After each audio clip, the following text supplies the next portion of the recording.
اعوذ باللہ من الشیطان الرجیم بسم اللہ الرحمن الرحیم۔ ویورز السلام علیکم۔ ویورز میں ہوں آپ کا میزبان سید احمد سمیع اور آپ دیکھ رہے ہیں سید احمد سمیع یوٹیوب چینل راولپنڈی اسلام آباد سے۔ ویورز سب سے پہلے تو آپ کو بتاؤں کہ 2 دن بعد میں آج اپنی ویڈیو ریلیز کر رہا ہوں۔ اس کی وجہ یہ ہے کہ کوئی بھی یہ جو مذاکرات ہو رہے ہیں یا سپریم کورٹ اس کا کوئی سر پیر نہیں مل رہا تھا، تو میں اس جستجو میں تھا کہ کوئی ایسی خبر آپ لوگوں کو دوں۔ یہ جو جتنے بھی اینکر حضرات بیٹھے ہوئے ہیں، جتنے بھی یہ یوٹیوبر ہیں، یہ جو اس ٹائم آپ کو باتیں بتا رہے ہیں، یہ مطلب وہ باتیں ہیں گی کہ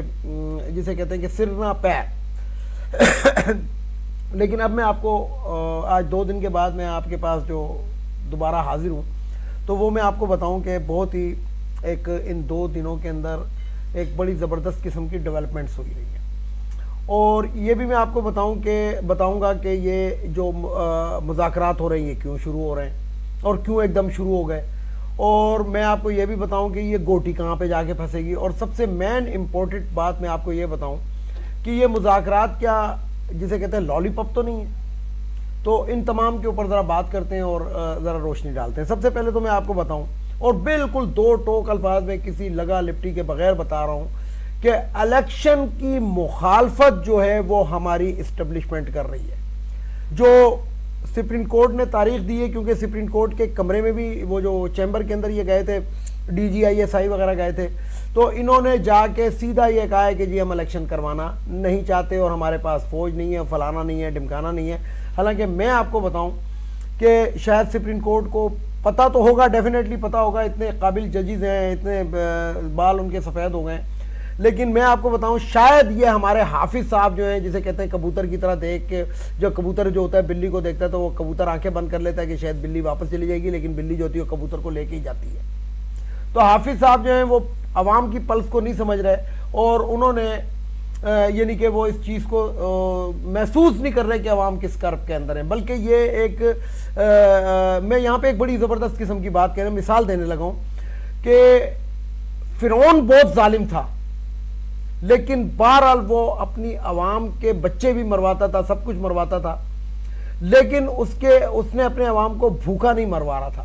وہ رات مطلب جو لوگ وہاں پہ قید سالی ایک دفعہ آئی تھی فرعون کے دور میں، تو لوگ آئے کہ فرعون تم تو اپنے آپ کو خدا کہتے ہو، قید سالی آ گئی، بارش نہیں ہو رہی ہے۔ تو فرعون نے کہا جاؤ کل بارش ہو جائے گی، اور رات بھر وہ الٹا لٹک کے اللہ تعالیٰ کی عبادت کرتا رہا کہ یا اللہ میں نے یہ دعویٰ کر دیا ہے، میں کل اپنے آپ کو سرنڈر کر دوں گا، لیکن کل خدا کے لیے بارش برس جائے، کیونکہ میں جانتا ہوں کہ تو ہی اللہ ہے، تو یا اللہ کل تو بارش برسا دے۔ اور بارش دوسرے دن برسی تھی، کیونکہ اللہ تعالیٰ ظالم کو ایک ڈھیل دے دیتا ہے کہ ٹھیک ہے یار دیکھ میں تیری یہ بات بھی پوری کرتا ہوں، لیکن کب تو میری طرف لوٹتا ہے تو یہ چیز ہوتی ہے۔ اور جب وہ نہیں لوٹا تو پھر فرعون کو نشان عبرت کیسے بنا کہ ابھی بھی آپ دیکھ لیں کہ مصر کے میوزیم کے اندر اس کی لاش موجود ہے۔ تو بہرحال جو ہمارے حافظ صاحب ہیں وہ الیکشن نہیں کروانا چاہتے، یہ کلیئر کٹ میں آپ کو بات بتا رہا ہوں۔ لیکن جو مذاکرات جو شروع ہوئے، مذاکرات ایسے ہوئے کہ جو اٹارنی جنرل آف پاکستان ہے، میں پہلی دفعہ آپ کو یہ بات بتا رہا ہوں کہ اٹارنی جنرل آف پاکستان جو اس ٹائم موجودہ اٹارنی جنرل ہے، یہ بہت قابل آدمی ہے، کیونکہ میں نے اپنے ذرائع سے بھی معلوم کیا اور ویسے بھی پتہ کیا کہ واقعی یہ شخص جو ہے یعنی کہ قابل ہے، اور اس نے حکومت کو ان چیزوں پہ جھاڑ پلا دی ہے کہ جب آپ نے مجھے اٹارنی جنرل بنا دیا ہے تو میرا کام عدالت کی معاونت کرنا ہے، عدالت کو کوئی حکم صادر میں نہیں کر کے دے، میں اس کی معاونت کروں گا، اور میں پاکستان کا اٹارنی جنرل ہوں، پی ڈی ایم کا اٹارنی جنرل نہیں ہوں۔ تو یہ انہوں نے اٹارنی جنرل نے پی ڈی ایم کو، شہباز شریف کو، مولانا شولانے، یہ جتنے بھی بگ سے 4 پارٹی ان کو بتا دیا کہ جناب 14 مئی یاد رکھیں، باقی آپ چھوڑ دیں، اور 14 مئی کو ہر حالت میں فوکس رکھیں۔ اگر آپ 14 مئی سے ادھر ادھر ہو رہے ہیں تو یہ آپ کے اوپر ایک ایسی تلوار لٹک رہی ہے جو سپریم کورٹ اپنا فیصلہ دے چکی ہے کہ اس کے اندر وہ کچھ ہو سکتا ہے جس کی آپ توقع بھی نہیں کر سکتے۔ اب ان کی جسے کہتے ہیں کہ پھٹ کے سب کی گلے میں آ گئی، اور اس کے بعد یہ مذاکرات شروع ہوئے۔ اور مذاکرات کے اندر میں آپ کو بتاؤں، کیونکہ فواد چودھری صاحب بڑے زبردست قسم کے انسان ہیں اور اپنی فیلڈ کے بڑا ماسٹر آدمی ہیں، وہ دونوں طرف کی جو ٹیمیں ہیں اس کے یعنی کہ ادھر اگر آپ دیکھیں تو یوسف رضا گیلانی پرائم منسٹر بھی رہا ہے، نااہل بھی ہوا، پھر اس کے بعد آ بھی گیا، چیئرمین شپ کا الیکشن بھی اس نے لڑا، اور دوسری طرف وہ اسپیکر قومی اسمبلی بھی رہ چکا ہے۔ خواجہ سراساد رفیق بڑا تیز انسان ہے، اسحاق ڈار، اس کے بارے میں آپ کو کیا بتاؤں کہ پنچر سے لے کے بنکچر تک وہ جو ہے وہ پورے پاکستان کے اوپر جو ہے اس ٹائم یعنی کہ وہ سمجھتا ہے کہ کہتا ہے کہ پاکستان کا نقصان ہوتا ہے تو ہوئے میرا تو نہیں ہو رہا، یعنی کہ یہ شخص ہے. تو ایک طرف جو ہے وہ بڑی گھاگ قسم کی ٹیم ہے، ایک وہ ایم کیو ایم کی خاتون بھی بیٹھی ہوئی ہیں. یہ وہ خاتون ہیں گی کہ جنہوں نے کل شہباز شریف کو اعتماد کا ووٹ دیا ہے، اور دوسری طرف یہ کہتے ہیں کہ ہمارے دفاتر نہیں کھل رہے، یہ نہیں ہو رہا، مردم شماری غلط ہوئی ہے، ہماری آبادی کم. یعنی کہ کراچی کے عوام کو میں صرف یہ کہوں گا کہ یہ ضرور ان لوگوں کے مکروہ چہرے ضرور یاد رکھنا. میں کراچی 25 سال رہ کر آیا ہوں، اور ان لوگوں کے مکروہ چہرے ضرور یاد رکھیے گئے کہ جو لوگ آپ لوگوں کو بیوقوف بنا کے قومی اسمبلی میں پہنچ کے آپ لوگوں کے ووٹ سے، اور وہ آپ لوگوں کے ووٹ کو اور آپ لوگوں کی عزتوں کو کیسے نیلام کرتے ہیں. نہیں تو مہاجر ایک بہت ہی عزت دار اور خوددار قوم ہے. پاکستان بنانے کے اندر مہاجروں کا کردار ہے، یہ میں آپ کو بتا رہا ہوں. تو مہاجر کہنا بھی نہیں چاہیے، آپ لوگ پاکستانی ہیں. پاکستانیوں، کراچی کے رہنے والوں، اردو اسپیکروں، یہ یاد رکھنا، یہ جو تمہارے جو ایم کیو ایم کے کرتا دھرتا جو بنے ہوئے ہیں، ان کے مکروہ چہروں کو ضرور یاد رکھیے گا. دوسری طرف شاہ محمود قریشی بیٹھے ہوئے ہیں، بڑے جسے کہتے ہیں کہ بہترین قسم کے بیٹسمین ہیں، نائب کپتان بھی ہیں. فواد چودھری کسی بھی اس کے محتاج نہیں ہے. فواد چودھری بہت دلیر آدمی بھی ہے اور بہت قابل آدمی بھی ہے. وہ وکیل ہونے کے باوجود وزارت سائنس اور ٹیکنالوجی جس طرح اس نے چلائی ہے کہ وہ ماننے کی بات ہے. پھر اس کے بعد جو بیرسٹر علی ظفر صاحب بیٹھے ہیں، یہ بھی کسی اس کے محتاج نہیں ہے، قانون دان بھی ہیں اور بڑے زبردست قسم کے بیرسٹر بھی ہیں. تو ادھر ایک بھاری بھرکم ڈیلیگیشن ہے،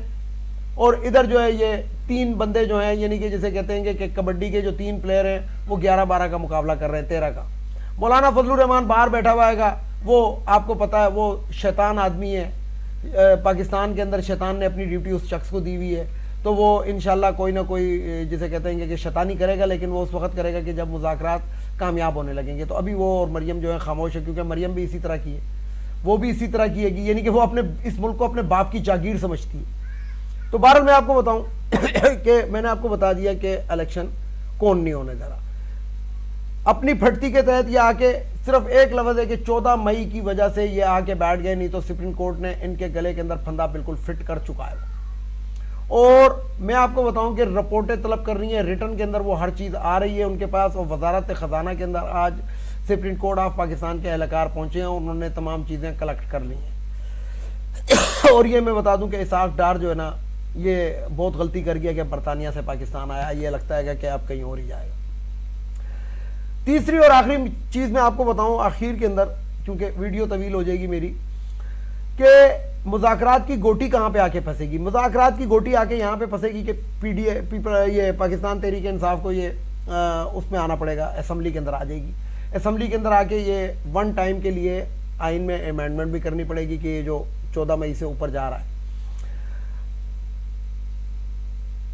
پاکستان تحریک انصاف کہتی ہے کہ جولائی میں الیکشن کرا دیں. اچھا، جو حکمران اتحاد جو گھس بیٹھے ہیں وہ کہتے ہیں کہ نہیں ستمبر میں کرا دیں. تو یہ میرا خیال ہے کہ اگست کی شاید ڈیٹ سیٹ بھی ہو جائے، اور یہ 12-13 اگست تک میرا خیال ہے کہ 15 اگست تک الیکشن ہو جائے گا، کیونکہ اس میں بجٹ بھی آ رہا ہے اور یہ ہو جائے گا. لیکن کارڈ حکمران اس وقت نکالیں گے جو مکس اچار پارٹی ہے، کہ یہ جو ایک بم پھوڑیں گے، وہ کہیں گے کہ جی وہ جو نواز شریف ہے، وہ جو یہاں سے دوائی لینے کے بہانے گیا تھا، اس کی ڈسکوالیفیکیشن ختم کریں. لیکن یہ میں آپ کو بتا دوں کہ سپریم کورٹ آف پاکستان اپنا کندھا نہیں استعمال کرے گی اور نہ کرنے دے گی. اس کے لیے آئین میں امینڈمنٹ کرنی پڑے گی، اور آئین میں امینڈمنٹ جو ہے وہ 2/3 میجورٹی چاہیے ہوتی ہے، اور اس کے لیے یہ پی ٹی آئی کے اب منت ترلے کر رہے ہیں. یہ لبے لباب یہ ہے کہ اب منت ترلے پی ٹی آئی کے ہو رہے ہیں. لیکن میں آپ کو بتاؤں یہاں پہ ایک اور بات، کہ عمران خان صاحب کے پیچھے جو عوام اس ٹائم دیوانے ہوئے ہوئے، وہ اس لیے دیوانے نہیں ہوئے ہوئے. ہم عمران خان کو، یعنی کہ پی ٹی آئی کے لوگ برملا کہتے ہیں کہ ہم عمران خان کو لے آئیں گے الیکشن میں، بھلے الیکشن جب بھی ہو جائے گا ہم اس کو لے آئیں گے، اور ایسے لے آئیں گے کہ دنیا دیکھے گی. لیکن عمران خان صاحب یہاں پہ میں آپ کو بتا دوں کہ اگر آپ ذرا سے پھسل گئے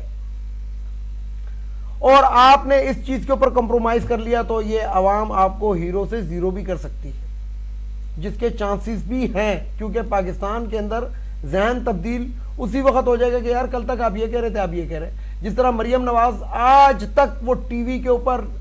سوشل میڈیا کے اوپر بے عزت اسی بات پہ ہو رہی ہے کہ غیر ملک تو کیا، میری تو پاکستان میں بھی کوئی جائیداد نہیں ہے. تو عوام جو ہے کیونکہ سوشل میڈیا کا دور ہے اور سوشل میڈیا یاد کراتا رہتا ہے، تو لہٰذا میں آپ کو بتا دوں اقتدار آپ کو مل جائے گا، لیکن اس حافظ، یہ نانی، یہ حاجی، یہ شرباز، یہ اسحاق ڈالر ڈکار اسحاق ڈار اور یہ جو تارڑ فیملی ہے جو پاکستان کے آئین کے ساتھ کھلواڑ کر رہی ہے، اگر ان کو آپ نے کوئی سیف پیسج دیا تو میرا خیال ہے کہ یہ بہتر نہیں ہوگا۔ بہرحال میں آپ کو بتاؤں کہ اچھی خبریں آئیں گی انشاءاللہ، اور میں نے بہت پہلے کہا تھا کہ جو بھی کچھ ہوگا سپریم کورٹ سے ہوگا۔ وہ کس لیے ہوگا؟ کیونکہ بہرحال ایک آئینی ادارہ ہے اور طاقتور ادارہ ہے، اور مین چیز یہ ہے کہ سپریم کورٹ آئین سے باہر نہیں جا سکتی۔ اب وہ والا دور ختم ہو گیا جسٹس نسیم شاہ کا، بادی النظر میں حفظ ما تقدم کے طور پہ نہیں، ختم، یہ لغت ہی ختم ہو گئی ہے۔ اور اگر کیونکہ سوشل میڈیا کے اوپر یہ جو ہمارے لوگ بیٹھے ہوئے ہیں، اس کے اندر بڑے بڑے دماغ بیٹھے ہوئے ہیں، بڑے بڑے جرنلسٹ بیٹھے ہوئے ہیں، بڑے بڑے جسے کہتے ہیں کہ قانوندان بیٹھے ہوئے ہیں، وہ ان چیزوں کو ضبط کرتے ہیں، اور جب کوئی بھی جج ایک بات کرتا ہے یا کوئی بھی بات کرتا ہے تو فوراً وہ آئین کی کتاب نکال کے اس کو پڑھ لیتے ہیں، اور آئین کے کو پڑھنا آج کل کوئی مشکل نہیں ہے، گوگل میں جائیں سب کچھ نکل آئے گا۔ تو بہرحال دیکھیں کہ کیا ہوتا ہے، لیکن جو ہو اللہ کرے کہ پاکستان کے حق میں بہتر ہو، اور پاکستان کو ان چوروں، اچکوں، ڈکیتوں سے یا اللہ جلد از جلد نجات دے، اور جو حافظ صاحب ہیں جنہوں نے قرآن پاک اپنے سینے میں حفظ کیا، اللہ تعالیٰ ان کو بھی صراط مستقیم عطا فرمائے۔ ویڈیو کو لائک کریں، شیئر کریں، سبسکرائب کریں، بیل آئیکن کے بٹن کو ضرور دبائیں تاکہ میری نیکسٹ ویڈیو آپ کو مل سکے۔ اجازت چاہتا ہوں تمام دیکھنے سننے والوں کو، اللہ حافظ، پاکستان زندہ باد۔